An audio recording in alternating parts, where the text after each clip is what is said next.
that pertain to our environment, relationships, and even work. All the different facets of our lives that stand to improve when we begin to love ourselves in action. You'll notice that, unlike in my first book, I don't share any of my own stories in the chapter introductions. Beyond what I share in the early pages regarding who I am and how this book came to be, I wanted to keep the focus on the contributors' stories and lessons. Some of the posts share vulnerable stories.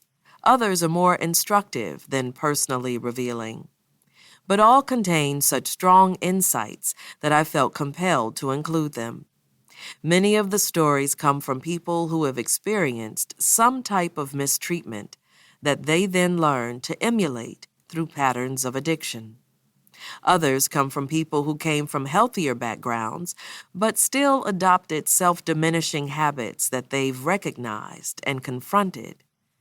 Even if you don't relate to all the stories, some will sound familiar to you, and I hope there will be lessons from each one that you can apply to your own experience.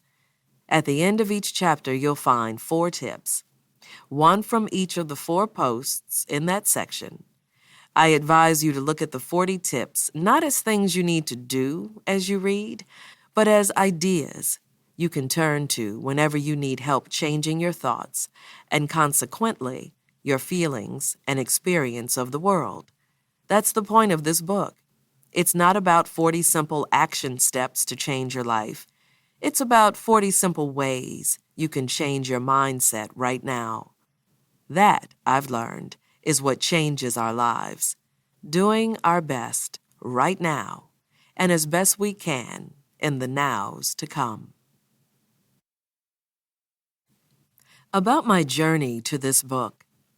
I've often said that I practically popped out of the womb crying, "Look at me!" followed immediately by, "What are you looking at?" For most of my life, I felt a desperate need to receive pure attention underscored by insecurity about what people would see. It was the deep, all-consuming need for validation, punctuated by the fear that I wasn't worthy of it. I felt lacking, less than, lost, lonely, and completely powerless to change. On the long, winding road to a mind less cruel, I've learned that a lot of us desperately want to know what love and happiness feel like, but we don't really believe we deserve either. And we also have no idea how to give them to ourselves.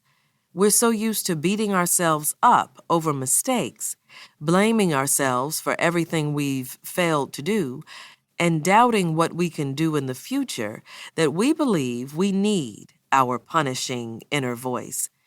If only it pushes us hard enough, maybe we'll become better, and then maybe we'll feel better. Maybe we'll find a place somewhere on the other side of self-judgment where we can finally accept ourselves and enjoy our lives. But it doesn't actually work that way. We can't hate ourselves into a version of ourselves we can love. Before we can feel good about who we are, we have to choose to be good to ourselves, just as we are.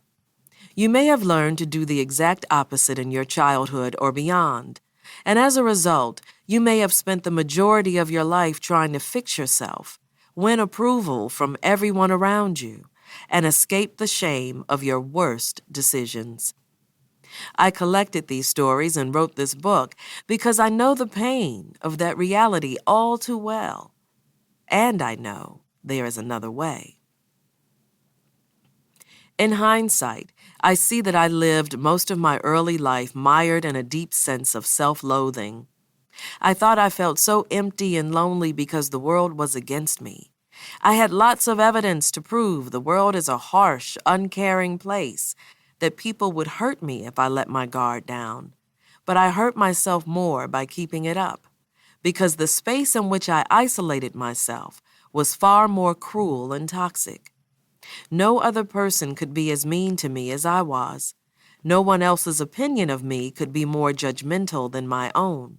And nothing in the unknown could be more painful than the familiarity of my self-induced suffering.